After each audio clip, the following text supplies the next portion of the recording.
Complain বা problem আছে বলেই তো তোমরা আমাদের মতো অকাল্ট প্র্যাকটিশনারদের কাছে আসো। তো ম্যাক্সিমাম লোকেরই এই নজর দোষ, শত্রুতা বা বিভিন্ন লাইফে বিভিন্ন রকম খারাপ ক্ষতি হয়ে যাওয়া নিয়ে কমপ্লেন করতেই থাকো। তোমরা বলতেই থাকো যে তোমাদের অনেক খারাপ খারাপ ঘটনা জীবনে ঘটছে, কেন হচ্ছে, কে করছে বুঝতে পারছো না, তাকে ধরতে পারছো না। এটা নিয়ে তোমরা অনেকে এসে আমার কাছে মানে খুব দুঃখ প্রকাশ করো। দেখো, একটা কথা বলি, ওই আয়নার দিকে তাকালে কে তোমার ক্ষতি করছে দেখে পাওয়া যাবে। আমি জানি না এটা কোথায় হয় বা আদৌ কোথাও দেখতে পাওয়া যায় কি না।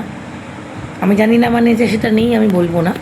আমি জানি না তার মানে আমার জানা নেই এরকম কিছু হয় কি না, কিন্তু যেটা হয়, যে কাজটা করলে তোমরা ভালো ফল পাবে, আজকে সেই কাজ বলতে পারি যেটা করলে 100% একটা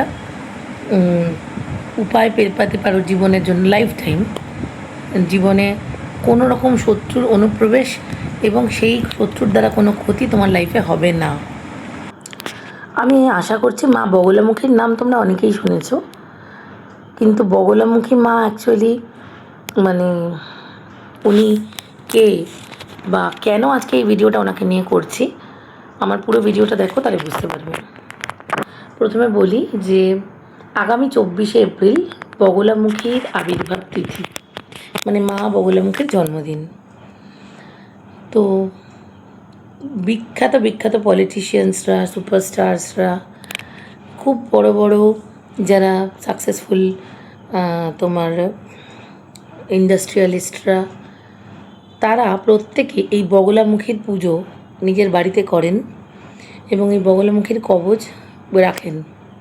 এর কারণটা হলো, মা বগলামুখী হচ্ছেন দশমহাবিদ্যার এমন একজন দেবী যিনি ভক্তদের কথা খুব তাড়াতাড়ি শোনেন এবং ভক্তদেরকে সম্পূর্ণভাবে শত্রুমুক্ত করেন।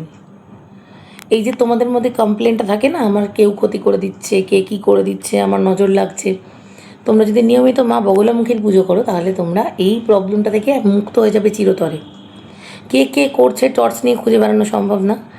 দেখো, কারোর ক্ষতি না করে নিজেকে তো প্রোটেক্ট আমরা প্রত্যেকে করতে পারি, লোকের ক্ষতি করে তো মানুষের কোনোদিন ভালো হতে পারে না। তো কীভাবে নিজের ভালোটা করবে সেটা শোনো। আগামী 23শে এপ্রিল রাত 8:49 থেকে পরের দিন সন্ধে 7:30 পর্যন্ত এই বগলামুখী মায়ের পুজো তোমরা যখন খুশি করতে পারো। খুব মন দিয়ে শোনো, কয়েকটা মানে নতুন ধরনের রিচুয়াল বলবো যেগুলো করলে তোমাদের ভীষণ ভীষণ ভালো হবে। এই পুজোটা করার জন্য তোমরা প্রথম যেটা নেবে সেটা হচ্ছে হলুদ, চন্দন, হলুদ ফুলের মালা এবং তার সাথে ছোলার ডাল। এই যে কোনো মানে এই উপাদানগুলো দিয়ে মায়ের পুজো করবে। সবার বাড়িতে মা বগলামুখীর মানে নেই, কে বলে মূর্তি কারোর কাছেই নেই। আশা করছি আমার ভিডিওতে তোমরা এই ছবি দেখতে পাবে, তোমরা ডাউনলোড করে একটা ছোট্ট বানিয়ে নিজের বাড়িতে ল্যামিনেট করে রাখতে পারো। এই হলুদ আর হলুদ মানে কাঁচা হলুদ আর হলুদ ফুল এটা দিয়ে মালা নিজে হাতে তৈরি করে মাকে পরাবে। মাকে ছোলার ডাল আর মিষ্টি বা হলুদ যে কোনো খাবার তুমিই দেবে। মা কিন্তু মা কালীরই এক রূপ, কিন্তু উনি হলুদ বর্ণা, পিত বর্ণা, সোনার মতো ওনার গায়ের রং, ভীষণ সুন্দর দেখতে। আচ্ছা, আগেই তোমায় বলি, আমি যে কোনো কিছু করতে বললেই আগে বলি যে কেন করতে বলছি এবং উনি কে, উনি কীভাবে এসেছেন। শ্রীকৃষ্ণ যখন উজ্জয়িনীতে নিজের মানে পাঠ অধিগ্রহণ করছিলেন, তখন বকাসুর বধ করতে আসে শ্রীকৃষ্ণকে। শ্রীকৃষ্ণ মহামায়া রূপে এই বগলামুখী মায়ের আরাধনা করে ওনাকে ডাকেন।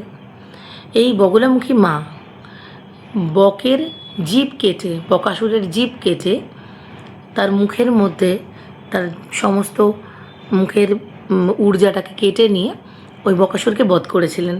তাই ভগবান শ্রীকৃষ্ণ এই মহামায়ার মায়ের এই রূপকে বগুলাকে নিঃশেষ করার রূপ হিসেবে বগলামুখী মা নামকরণ করেছিলেন।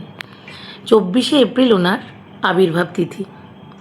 এই দিন তোমরা, আমি তোমাদেরকে যে যে উপাদানগুলো বললাম তাই দিয়ে মায়ের পুজোটা করা হয়ে গেলে ছোট্ট একটা তেজপাতার রেমেডি করার জন্য যে তোমাদেরকে বলেছি সবসময় একটা ধুনুচি রাখবে, ওরকম জিনিসেও করতে পারো, অথবা একটা মিডিয়াম সাইজের ছোট ধুনুচি বা যেখানে যজ্ঞ করো, বাড়িতে যাদের যজ্ঞ হয় সেই যজ্ঞের ট্রের মধ্যেও করতে পারো। এই ক্রিয়াটা অবশ্যই করবে। সেটা হলো, আমি মন্ত্রটা যারা আমার ভিডিওটা দেখছো তাদেরকে কমেন্ট সেকশানে লিখে দেবো। মন্ত্রটা আমি এখানে বলছি না। 108টা লাল লঙ্কা নেবে, লাল লঙ্কা আর বেশ কিছু কর্পূর নিজের হাতের কাছে রাখবে। সেই কর্পূরটা জ্বালিয়ে 108টা লাল লঙ্কা মায়ের সামনে, আমি যে মন্ত্রটা তোমাদেরকে কমেন্ট সেকশানে যারা জানতে চাইবে মন্ত্রটা কি তাদেরকে পাঠিয়ে দেবো, সেই মন্ত্রটা বলতে বলতে 108টা লঙ্কা একসাথে ওই কর্পূরের আগুনে পুড়িয়ে দেবে। পোড়ানো হলে মাকে ওই যে খাবারটা দিয়েছো কিছুক্ষণ চাপা দিয়ে রেখে ওই প্রসাদটাকে রেখে ওই বাড়ির সবাইকে দেবে, এবং ওই প্রসাদটা যে পুজোটা করেছে সে অন্তত পরপর 3 দিন ওই প্রসাদটা খাবে। তো তোমরা প্রসাদটা এমনই জিনিস, মানে এই ছোলার ডাল বলো বা লাড্ডু বলো, যে জিনিসই দাও 3 দিন ভালো থাকবে এরকম জিনিসই দেবে। এটা গেল ওই রাত্রির 8:49 থেকে 23শে এপ্রিল। আর 24শে এপ্রিল 7:30 সন্ধ্যে 7:30 অবধি এটা তোমরা যখন খুশি করতে পারো। এর সাথে তোমরা একটা বগলামুখী যন্ত্র নিজের বাড়িতে ওই দিনকে স্থাপন করতে পারো। আমি যেগুলোর নাম বলছি সেগুলো স্ক্রিনে ছবি দেখতে পাবে। যারা যারা কিনতে চাও তারা আমার সাথে যোগাযোগ করে পেয়ে যাবে। বগলামুখী যন্ত্র যাদের কাছে, যাদের বাড়িতে নেই। আচ্ছা, একটা কথা বলি, এই মা বগলামুখীর আবির্ভাব তিথিটা কোনোভাবে যদি কারোর এই ভিডিওটা দেখে মিস হয়ে যায়, তাহলে তোমরা অবশ্যই যে কোনো বৃহস্পতিবার এই যন্ত্রটা নিজের বাড়িতে স্থাপন করতে পারো। যন্ত্রটা কোন দিকে রাখতে হবে, মানে দেওয়ালের কোথায় লাগাতে হবে, কি করতে হবে, আমি যারা নিতে চাও তাদেরকে বলে দেবো। এছাড়া যারা নিজেরা প্রচণ্ড নজর দোষে অসুস্থ হয়ে পড়ছো, যে যারা প্রচণ্ড মনে করছো যে তাদের প্রোটেকশান দরকার, পার্সোনাল নিজস্ব প্রোটেকশান দরকার, তারা অবশ্যই একটা বগলামুখী পেন্ডেন্ট, আমি আবার দেখো স্ক্রিনে নিশ্চয়ই তোমরা দেখতে পাবে, বগলামুখী পেন্ডেন্ট তোমরা বগলামুখী মায়ের আবির্ভাবের দিন অথবা যে কোনো বৃহস্পতিবার ধারণ করতে পারো। হলুদ কারে এটা পড়তে হয়। আরেকটা জিনিস বলে দিই, যাদের বাস্তুতে প্রচণ্ড প্রবলেম আছে, বিশেষ করে শত্রুর প্রবলেম এবং যে কোনো ধরনের ব্লকেজ দিনের পর দিন চলছে, কিছুতেই সেটা থেকে বেরোতে পারছো না, তারা যদি চাও এই বগলামুখী যন্ত্র নিজের বাড়িতে স্থাপন করতে পারো। যারা স্থাপন করতে চাও কিভাবে কি করতে হয় তার নিয়ম আমি বলে দেবো। তারাও এই 24শে এপ্রিলের এই টাইমের মধ্যেও করতে পারো, অথবা যে কোনো পূর্ণিমায় একটা নিয়ম আছে, সেই নিয়ম অনুযায়ী পুজো করে স্থাপন করতে পারো। সেই সব যারা ইন্টারেস্টেড আছে তাদেরকে বলে দেবো। কিন্তু যারা এই কোনো জিনিস মানে লকেট, যন্ত্র, কবচ কোনোটাই নিতে ইন্টারেস্টেড নয়, কিন্তু নিজের লাইফ থেকে প্রবলেম সরাতে চাইছো, তারা অবশ্যই 108টা লাল লঙ্কার রেমেডি যেটা দিলাম 24 তারিখে করো। তোমরা দেখবে তোমাদের লাইফের অনেক পুরনো আটকে থাকা কাজ ঠিক হয়ে গেছে। কারণ মা বগলামুখী ভীষণ তাড়াতাড়ি ভক্তদের ডাকে সাড়া দেন।